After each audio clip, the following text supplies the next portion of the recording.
तो पिछले कुछ महीनों से जिस मूवी को लेकर मार्वल इतनी ज़्यादा इंटेंसिव मार्केटिंग कर रहा था, फिर चाहे वो इंडिया में पूरा एक बैनर स्टैब्लिश करना हो या फिर बसेस पे मूवी की मार्केटिंग करनी हो या फिर एक फुल ऑन ड्रोन शो करना हो और भी बहुत कुछ, और मीडिया में कितने सारे इंटरव्यूज़ दिए हैं आर्टिस्ट्स ने, एक्टर्स ने, सब ने। और मूवी जब फाइनली बाहर आई है तो भाई साहब ये पिछली कुछ मार्वल मूवीज़ जैसी चल रही थी उनसे बिल्कुल हटके है। ऐसे देखकर सच में बहुत ज़्यादा मज़ा आता है। And it is officially the first R-rated movie of MCU, which is even great because when you know that a company which has been owned by Disney, you don't expect it to go wild or to do any kind of R-rated stuff. Disney के लिए वो चीज़ कभी थी ही नहीं। हम लोगों की ऐसी शुरू में एक परसेप्शन थी, बट जब डिज्नी ने देखा कि वो जिस भी मूवी में अपनी चला रहा है वो मूवीज़ कमर्शियली सक्सेसफुल हो ही नहीं रही हैं, सो उन्होंने फाइनली इस मूवी में डेडपूल एंड वुल्वरीन में ऑडियंस की बात सुनी और जिसे लेकर मूवी में डेडपूल ने कितने ही जोक्स बनाए हैं, मतलब डिज्नी की बेइज्जती करी या फिर वुल्वरीन की, या फिर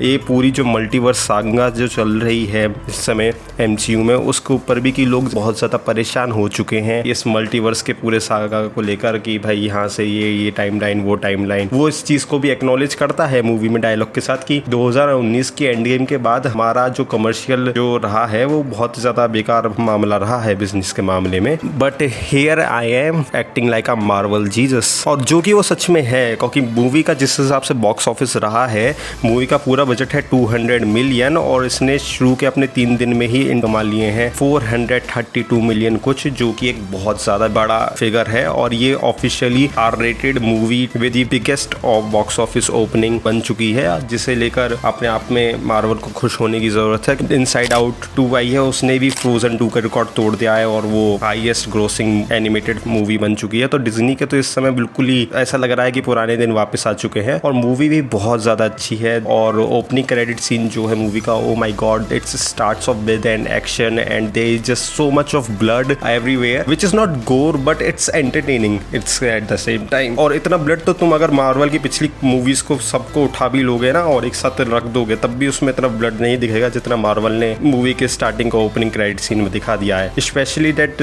dance that Deadpool does in the opening credit scene was really amazing along with the background music which was playing. I just really loved it from the cinematic point of view. The color grading movie had. Wolverine और Hugh Jackman की तरफ से अगर देखा जाए तो वो most of the movies में बस अल्कोहल ही कंज्यूम करते रहते हैं और डायलॉग्स भी जो होते हैं वो ज़्यादा नहीं होते हैं। मतलब अगर डायलॉग वाइज अगर मैं देखूँ तो डेडपूल ही ज़्यादा मज़ा दिलाता है और बाकी एक्शन तो उसमें भाई भर भर के है। मूवी में मज़ा आ जाता है, कार के अंदर एक्शन, रेगिस्तान के अंदर एक्शन, बर्फीले इलाके पे एक्शन, और वो पीछे जब फॉक्स स्टूडियो का बैनर गिरा हुआ होता है तो भाई वो भी मतलब एक तरह से काफ़ी सारे इतने सारे रेफरेंसेस हैं इस मूवी के अंदर। जेन जी के ऊपर बहुत अच्छा डायलॉग है, जेंडर आइडेंटिटी के ऊपर भी उन्होंने डायलॉग डाल दिया। जो वोकिज्म वगैरह की छोटी सी थीम हमें जो दिख रही थी डिज्नी की पहली कुछ मूवीज़ में, वो यहाँ पे उन्होंने बिल्कुल पूरी तरीके से शैटर आउट कर दी है। ऑडियंस जो जाती है भाई इन्हें वो दो। मूवी बिल्कुल यही करती है, it gives you Deadpool and Wolverine, but the story of the movie and the villain in the movie do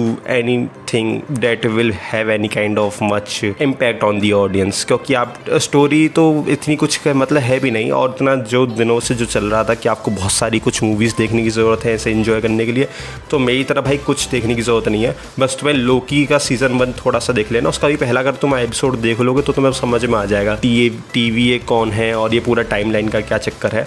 बस उसका पहला एपिसोड देख लो और कोई तुम्हें ऐसी कुछ खास ज़रूरत नहीं पड़ेगी। ये सोच कर भी मत जाना कि तुम्हें पहले कुछ मार्वल्स की बहुत सारी मूवीज़ देखनी पड़ेंगी, सारी सीरीज़ देखनी पड़ेंगी, तभी तुम उसकी सारी चीज़ें समझ पाओगे। तुम इसे थ्रूली इंजॉय कर सकते हो और बहुत ही फ़नी है। ऊपर से जो डेडपूल जो बीच बीच में जो बिल्कुल कैमरे की तरफ देख कर ऑडियंस से जब बात करता है ना भाई, मज़ा आ जाता है। It is really fun. But अगर स्टोरी पॉइंट ऑफ व्यू से देखें तो मूवी इतना कुछ हमें खास डिलीवर वहाँ पर नहीं कर पाती है। ऑल्सो द विलन जो है वो बहुत अच्छी तरीके से दिखाया तो गया है और उसकी पावर भी काफ़ी ज़्यादा अच्छी दिखाई है, बट वो मोस्ट ऑफ द टाइम हमें मूवी में कुछ करता हुआ ऐसा कुछ नज़र भी नहीं आता है। The kind of craziness that the movie has along with all the background music. मैं तो अलग से मतलब स्पॉटिफाई पे जाके देखूंगा प्लेलिस्ट में कि डेडपूल के जितने भी ज़्यादा म्यूजिक यूज़ हुए हैं, बहुत अच्छे लगते हैं भाई, वो मज़ा आ जाता है। फुल मासी मूवी है, मतलब कि आप थिएटर में बैठो और केवल चिल्लाओ भाई, खुश होकर, मज़ा आए। मार्वल के शायद दोबारा से अच्छे दिन वापस आने वाले हैं। और अब तो रूसो ब्रदर्स फाइनली वापस आ चुके हैं एवेंजर्स 5 और एवेंजर्स 6 को डायरेक्ट करने के लिए, और जहाँ पे हमें एवेंजर्स 5 डूम्सडे में डॉक्टर डूम का किरदार निभाते हुए रॉबर्ट डाउनी जूनियर दिखने वाले हैं।